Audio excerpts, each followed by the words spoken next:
If you've ever felt like you wear 50 hats or more in your business, I see you. Actually, I've been you. And on many days, I still am. We're the CEO, CFO, CMO, and the CTO. We do all the purchasing, make the decisions, create the Instagram reels, and we even usually empty our own trash bins. We do it all.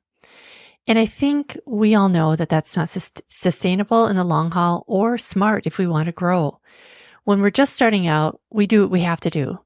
But if you want to grow to be a larger business, you need a strategic plan that goes way beyond solopreneur life. My guest today, Jon Morris, has a framework you'll want to follow. Jon started a digital marketing agency with $10,000 that he won from a second place finish at the University of Chicago's New Venture Challenge, which is pretty impressive as it is. But what he did next is even more impressive. Over the next 16 years, he grew his agency from a one-person shop to one of the largest independent marketing agencies in the world, selling it for $37 million. Jon's framework for growth and how he applies it to other service-based businesses is what we're talking about today. So if you're not driving right now, you're probably going to want to take some notes because he has some serious insight into planning and growing a business. Here's my interview with Jon. Welcome, Jon. I appreciate you coming on My Weekly Marketing. Great to be here, Janice. Thank you for having me. So you have a really interesting background, both in your education and in your history of running businesses. Tell us more about that. Sure. So I've actually been in the digital marketing space for almost my entire career. So I graduated college in 1996. I took one day to move. One day, then I started my first digital marketing agency. And so my last marketing agency was called Rise Interactive. I did it for 16 years, from 2004 to 2020. I grew it from just me after winning $10,000 in a business plan competition at University of Chicago. And I grew it to one of the largest independent digital agencies and sold it in 2020. April Fool's Day is one of my favorite days of the year. I did lots and lots of pranks on my employees.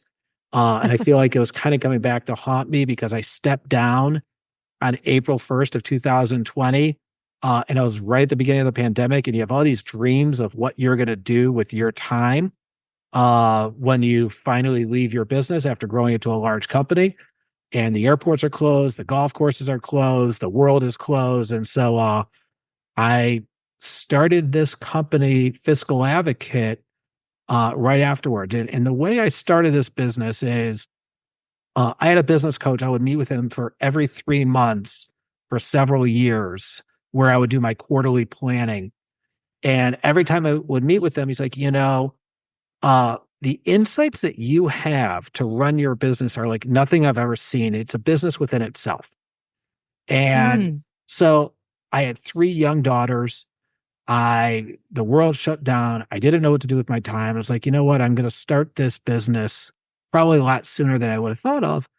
And it just kind of resonated with me. I was like, it's a business within itself. And I was like, so Fiscal Advocate was born. And what it is it's a tech-enabled finance management company that helps really all professional service companies, from marketing agencies to lawyers to engineers to architects to management consultants, et cetera. And it's really all about how do you use your financial data to improve your decision-making to help you scale and grow faster. Interesting. So I definitely want to talk about that today, but you kind of glossed over that sentence where you said, I went from 10,000 to what, 30 million? 37 million. Yep. 37 million. Okay. So do tell, like, what process, how did you come in? Were you digital marketing is very vast. Did you come in as a copywriter or designer, or how do you get your start in this, and how did you scale it like that? That's amazing. So there's a few things I did. So the first thing is, I used to run a lot of marathons. And if you ever run a marathon and you train for it, it's an 18-week training process. And the first long run is only 6 miles. Your last long run is 26.2 miles. But it goes from 6 miles, then to 7 miles, and then you actually go down to 5, and then up to 9, and then up to 10, and then down to 7. And I kind of took that approach to running my business. So the first thing is I said, rather than miles, it's going to be dollars. And rather than weeks, it's going to be years. And so I did 12,000 in sales my first year. I did 80,000 my second year. I did 350,000 my third year, 750. And so I would make incremental investments every year to grow the business and help take it to the next level. And so I had a very long-term view. I actually think that's really important. When I was in business school, they teach you to go raise money, have a 5 to 7 year plan, and then you exit the business. I don't like Mhm. that approach. I like this concept of the pursuit of world class and that every year your business gets better than it was the year before, and you take a really long-term view to the business. So that's one thing I did. Yeah, that is The cool. Yeah. Oh, second, well, go sorry to ahead. interrupt you there, No, you got but yeah, you're right because most of the time as entrepreneurs, we don't have that sense of vision. I mean, we know where we want it to be. We have our goals, maybe hopefully in place, but this takes strategic planning to a whole new level when you have it worked out to that degree of intricacy. So yeah, that's super interesting. But sorry, interrupt. Go ahead. no problem. And you actually brought up strategic planning, which is another big component. So I have a saying, which is everyone has a goal, whether they know it or not, or a strategic plan, whether they know it or not. It's what they spend their time and their money on. And I would generally around July develop my plan for the next year. That's when I would start my process. And it was a very detailed plan of what investments I'm going to make in sales and marketing. What am I going to invest in my product? How is my business going to be better? And knowing the numbers, and I'll share them with you, in terms of a professional service company or a marketing agency, allows you to make really intelligent decisions. So I'll give you an example. The gross margin, which means your revenue minus all of your payroll, freelancers, technology, anyone that's doing client work, you should have 50% left over. And so if you have a million in revenue, you then want $500,000 after you delivered for your customers to go back to investing in the business. Most companies I talk to do not know that number. Hmm. And it is the most important number to know. And So it's high. 50% is high, right? no, I it's mean, not high. That's it's that's not the bench. okay. Okay, Uh, okay. and I think I'd read like 15% or something like that in terms of, but so go ahead. I'm no, sorry. so not EBITDA, just the profitability of doing the client work. Okay. Then you have 30% to invest back in your business. So that's sales and marketing, your Hmm. back office, so HR, legal, corporate IT, general admin, and your finance department, and your executive team. And that leaves you with 20% profit. Okay. So Okay. the typical goal is 20% growth per year and 20% profit. So if you put those two numbers together, you're going to do really well. Gotcha. I made a decision that I wasn't going to target 20%. I was going to target 5%. And so I had an extra 15 percentage points that I put into sales and marketing. And so relative to any business my size, I was typically spending a lot more as a percent of my revenue on sales and marketing, which allowed me to scale and grow. Also, because I understood the gross margin numbers so well, where other companies might have a 40% gross margin or a 35% gross margin, we were at a 50% gross margin. And Hmm. so we used that money to make sure that we had more money to put into sales and marketing.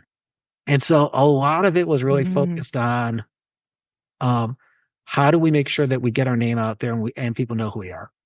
The other thing that we did, and this happened later on, is we invested very heavily in R&D. And, you know, I'm a big believer. You'll hear me probably talk about it 5 times throughout this, podcast interview, is this concept of the pursuit of world class. And the idea is that I want to make sure that our service is better tomorrow than it is today. And so we would invest very heavily in what are the gaps in terms of what we're offering, how do we innovate, how do we make it better, That only not only helped us in terms of making sure that we were sticky and our clients stayed with us, but Mhm. it also helps you quite a bit in the new business process. And it's very similar, with my current company today. We've built our own proprietary technology platform. I did it much earlier on this time than I did last time. I probably was 10 years in before I started developing, or maybe 8 years in before I started developing the technology. Okay. Well, I mean, something that comes to mind is that, especially when I was starting out an agency, you tend to do a lot of things on your own, right? There's a lot of solopreneurs, and a lot of my listeners are solopreneurs too. This is so detailed. I love it. I think it's Yeah. amazing. But how did you hire out did you have freelancers right away that you worked with, or bring in staff on that you worked with initially, so you had time to invest in that? Because I find that that's a big issue with entrepreneurs, is just that they're spread so thinly that they don't Yeah. even have time for doing this planning. So in every business I've done, um, I've taken a sheet of paper and I've written out my org structure in terms of my leadership team as a solopreneur. And I'm going to tell you, first of all, I'm going to talk about who our boss is.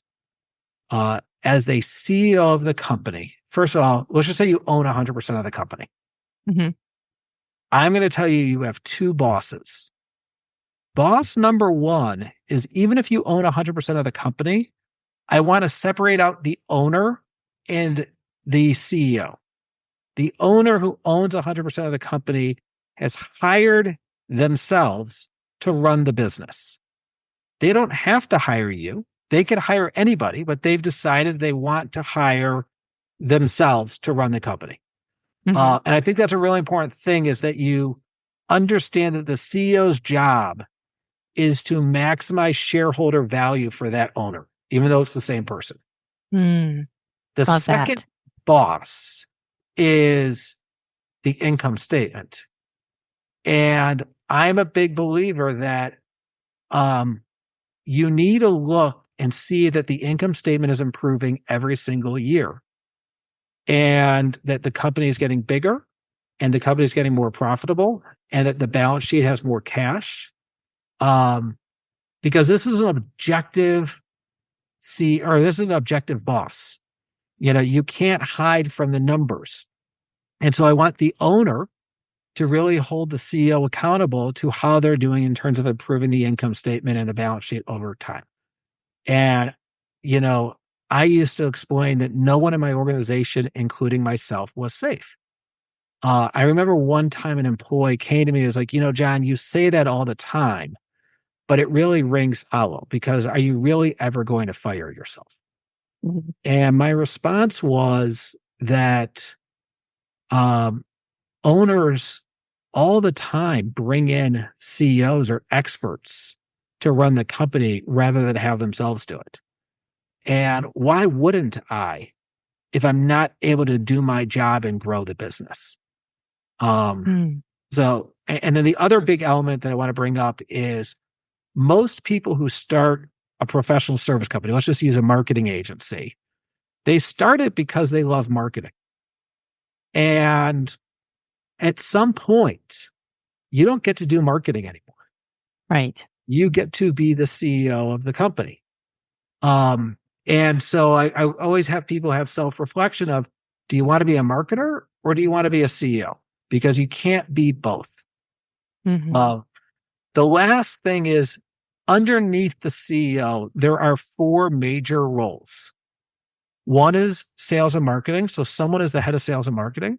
This is all about bringing in new clients. One is the head of client service. This is all about delivering for the clients, upsells, renewals, profitability of the client, all that work that relates to clients. The third is the head of operations and finance. This is all your back office, so HR, legal, corporate IT, general admin, and finance. And Hmm. last is the head of R&D. Now, when you are a solopreneur, you have your name in every single seat. So you are doing the job of the CEO, and the job of sales and marketing, and the job of operations and finance, and the job of client service. And what you want to do is I generally recommend over a 5-year period is think about how you remove yourself from one of the seats. Mhm. So you might say, you know what? We're going to start our 2025 planning right now. It's, mid-September and I own all 5 seats. My goal is to get the head of sales and marketing off of my plate or some element of sales and marketing off my plate. And that's going to be my big investment. And if I do that investment well, it's going to bring in more revenue because I'm investing more in sales and marketing.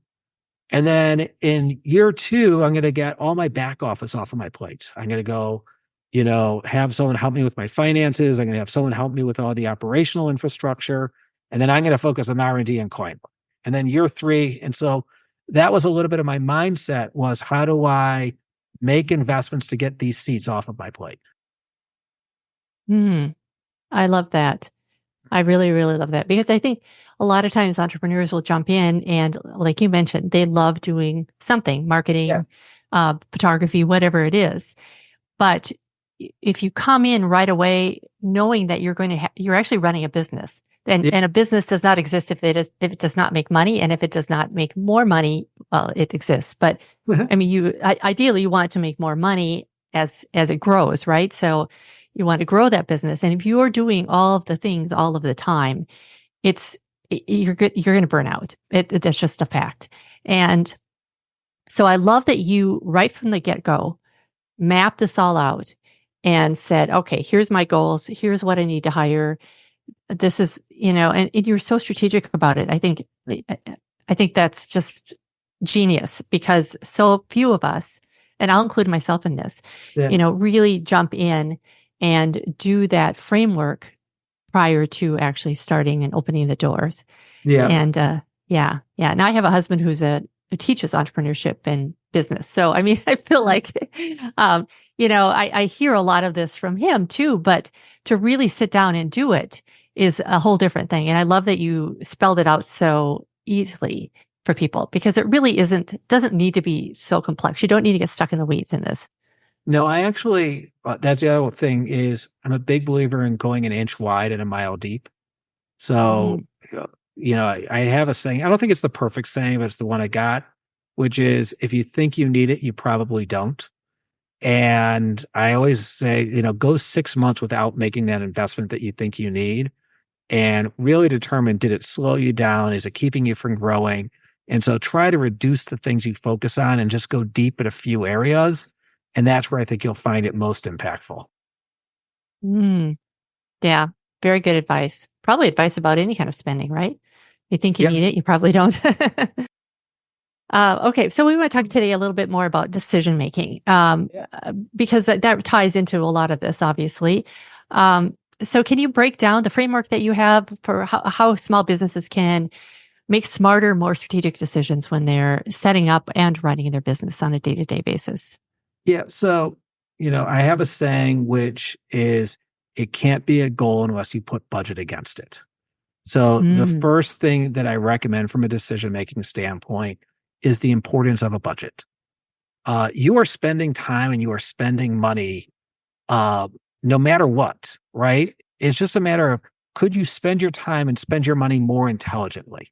And that's really all that this comes down to from a decision making standpoint is what do you focus you spending your time on and what do you focus spending your money on? And is that going to help you scale and grow your business?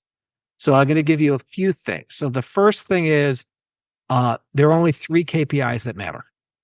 And this is the North Star that I believe is the most important thing to focus on in terms of decision making.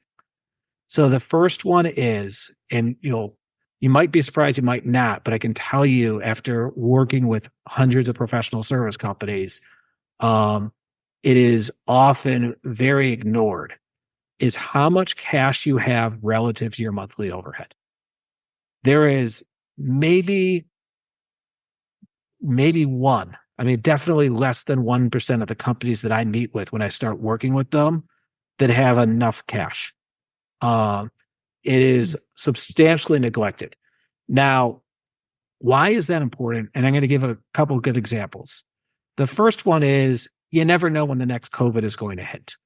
And so having a rainy day fund, uh, is just a smart thing to do. I want everyone in a savings account to have a minimum of 2 times their monthly overhead. So if it costs you $100,000 a month to run your business, I want you to have $200,000 in a savings account. Now, the other example I like to give is that Microsoft bought LinkedIn for $26.2 billion in an all cash deal. If you have lots of cash, you have lots of optionality. You get to make really good strategic decisions about what you want to do. And so by growing your cash, it is a really strong method to grow your business. The second one is your profit margin. As I mentioned before, your profit margin should be 20% of your revenue. It's comprised of two numbers, your gross margin and what percent of your revenue you spend on your SG&A, which is all of your non-client related expenses. You get 50% for delivering for your customers. You get 30% for investing in your business.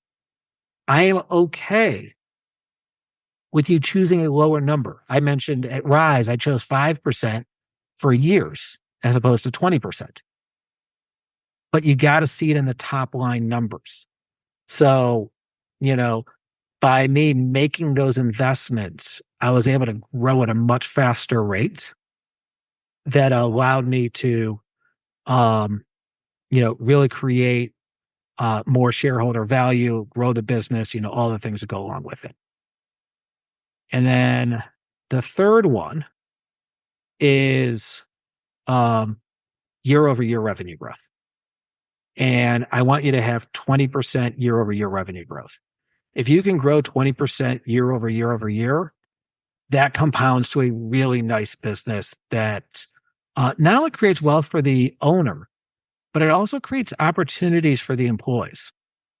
One of the things I talked about at Rise all the time, and I also talk about Fiscal Advocate, is the number one thing I can do for employees is grow the business. Because it's really hard to give raises. It's really hard to give promotions. It's really hard to give people more responsibility if the business isn't growing. But if the business grows, all sorts of new cool opportunities present itself. So those are the three major KPIs. And then a few, or I would say every decision after that rolls up to those different KPIs. And so I'll give you an example. Revenue, year over year revenue growth is all based on new business, upsells, and renewals. And new business is all based on the number of opportunities, your win rate, your average order value, and the velocity of your sales.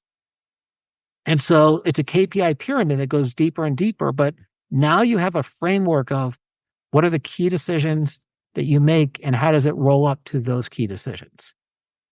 Mm. That is super interesting. I love that it really just, decision making doesn't have to be hard if you look at the numbers. And I think that's something that a lot of business owners just don't want to do. I mean, it's hard to look at the numbers, especially if it's not going well, right? But it almost is, you've built a machine, basically. Yep. That if you feed the machine, oil it, do the right things, it will keep improving and it will keep being profitable and more profitable year after year. And I would say also when you know the numbers, you can have a really good conversation. Like I have a client of mine, very profitable, very decent size organization.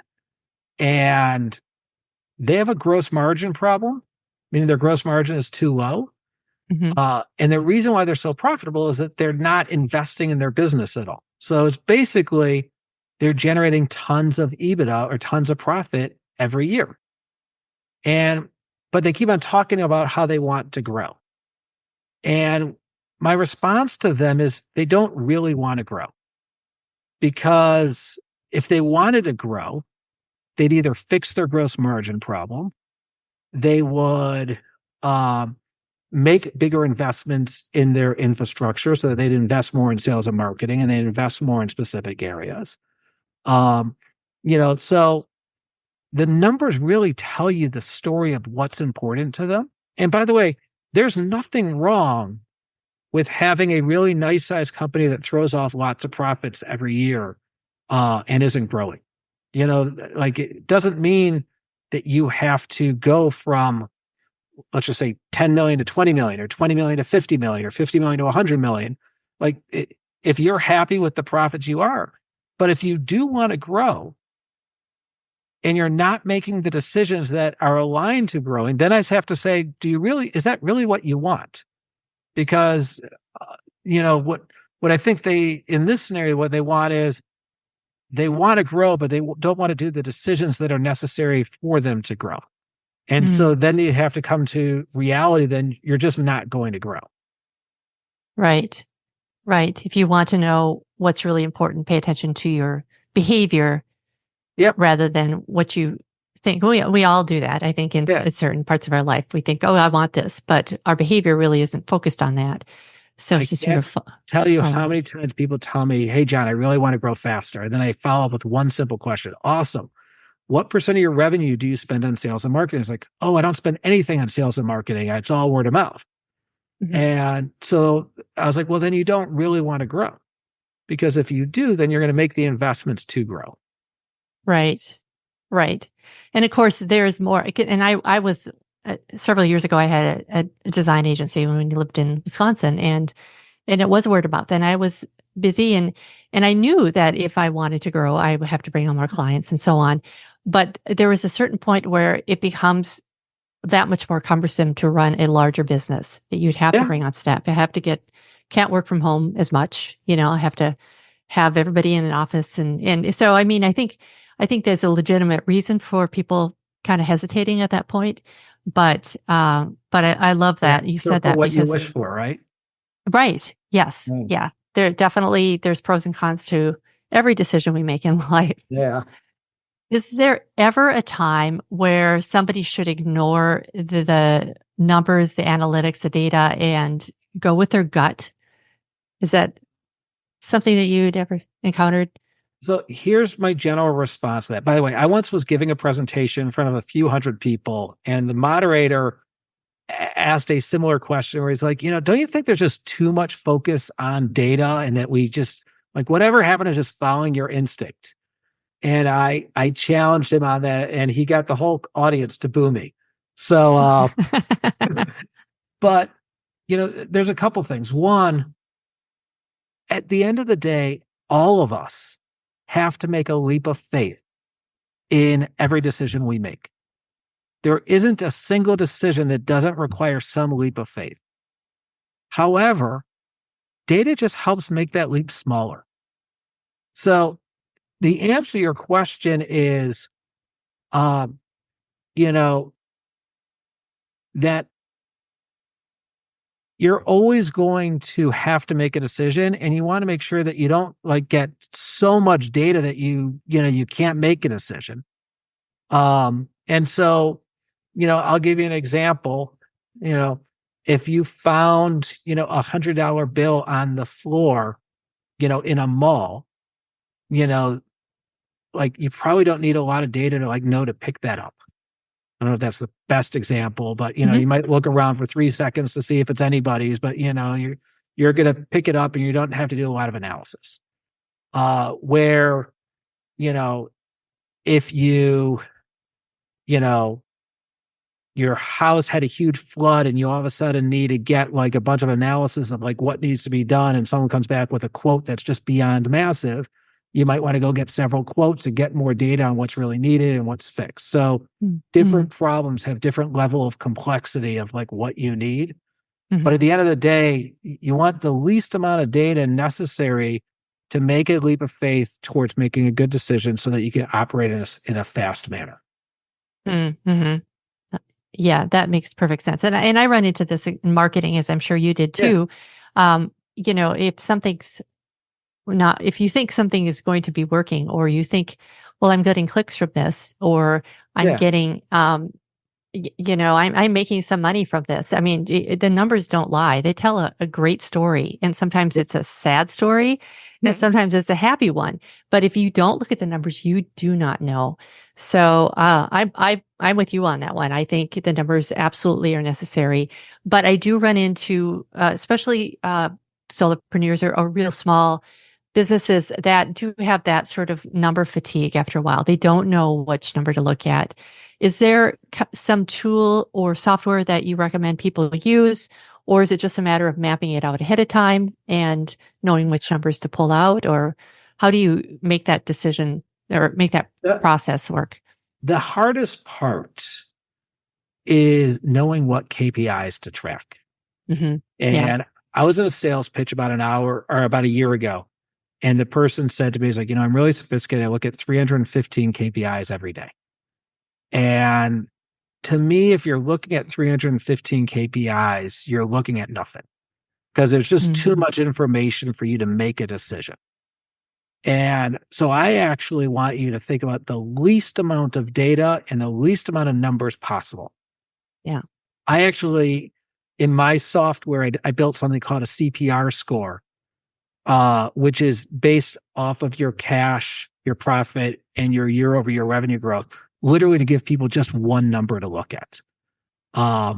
But if you just go to three numbers, you know, granted, there's more numbers you need to look at in those scenarios, but let's just start off with if your expenses are $100,000 a month and your cash in the bank is $50,000 and I want your cash to be $200,000, like you're not looking at massive amounts of data. Like, I don't have enough cash. Now you can Hmm. make it a strategic decision. What do I need to do to grow my cash? That might take a little bit more insight, but the idea is like, let's get this down to the least amount of information possible so that it doesn't become overwhelming and you're not looking at hundreds of sheets and like we want you to look at the fewest numbers you can. Gotcha. Okay.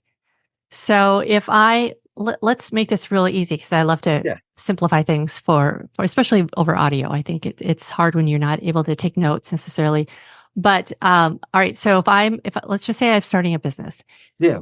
so the first thing that you would recommend doing is, granted, it's just you at the time, perhaps, is basically hiring yourself, Yeah. and then mapping out your department heads at that point. Like at what point do you start doing that when you I are literally financially do able it. to do it? It's a day one exercise that you understand, Okay. that I want you to understand what the job of a CEO is, what the job of sales and marketing is, what the job of client service is. And I want you to understand when you're putting on a different hat. Hmm. And so I do that right from the beginning. Hmm. The other thing is you mentioned like when you were in Wisconsin that, you know, being a bigger company creates challenges. Like you might have to travel more. You might have to be in the office more. You might not be able to work from home as much. Uh, I always ask people to do soul searching of what do they want to do? You Hmm. know, I happen to enjoy building companies from nothing and trying to turn them into large companies. So like my dream for Fiscal Advocate is for it to be the one of the largest fractional CFO companies in existence. When I looked at Rise on day one, when I was interviewing someone, I said my goal was to be the largest independent digital agency in the world. And so I have very clear vision of what I want to achieve. That's not necessarily the right answer. It's the right answer for me. Hmm. And so someone might say, you know what? I actually really enjoy marketing. I'm gonna do the bare minimum I can on the infrastructure side. I'm not looking to create a huge organization. And I just want this company to be profitable enough to make enough money that it was worthwhile to start my own entity versus work for somebody else. But I don't want to go past 10 people. I'm making this stuff up. Hmm. Hmm. So that's the next thing is really goal setting and what do you aspire to achieve? Hmm. Then from there, it really comes down to what are the fewest amount of decisions you need to make to help you achieve those goals. I like to do it on an annual basis. I then like to break it up into a quarterly targets of like what you're going to work on for 90 days. And then from there, I like to break it up into tasks that need to get done over those next 90 days that you focus on. Mm, love it. Do you just plug them right into your calendar and then it I have seems, like an Excel spread. It's a Google sheet that I mm-hmm, use. mm-hmm, Um, I've always wanted because I've never been able to find a tool like a ClickUp or Asana or none of them work in terms of like the way I do it. mm-hmm. So I've always wanted to build my own, but Google Sheets is my go-to right now. Gotcha. Gotcha. It just makes it so much easier than if you can just set aside a day or week or whatever it is once a year Yeah. or quarter or however frequently that it's right for your business. Break it all down into tasks, Yep. plug the tasks in, do the tasks, and then before you know it, you'll have achieved it, hopefully. Exactly. And I try to incorporate the personal side with the, business side where, my anniversary is in October. So it's like, I want to make sure that I have, my anniversary well planned. I have my three daughters and I want to make sure I get individual time with each one of them. And so I want to make sure I set out Mhm. times to do with them. And so when I look at the tasks, I have both personal quarterly goals and I have business quarterly goals. And I try to achieve both. Hmm. Love it. Well, this has been super insightful, John. I just really appreciate you taking the time to talk with us. And where can people find out more about you? So you can follow me on LinkedIn. I do a lot of posting. I also have a weekly newsletter called Fiscal Focus, where I Mm, talk about finance management for professional service companies. You can go to fiscaladvocate.com and you can absolutely always email me at jon@fiscaladvocate.com. that sounds great. Thank you so much for being with us today. Thank you so much, Janice. So, did you get those notes written down? If you didn't, no worries. John actually has a free ebook that he's sharing, and I'll put the link to that in my show notes for today. You can find those notes at myweeklymarketing.com/76. And if you know somebody else who's starting or growing a company, you might want to share this episode with them too. Thank you so much for joining me today. Hope to see you next time. Bye for now.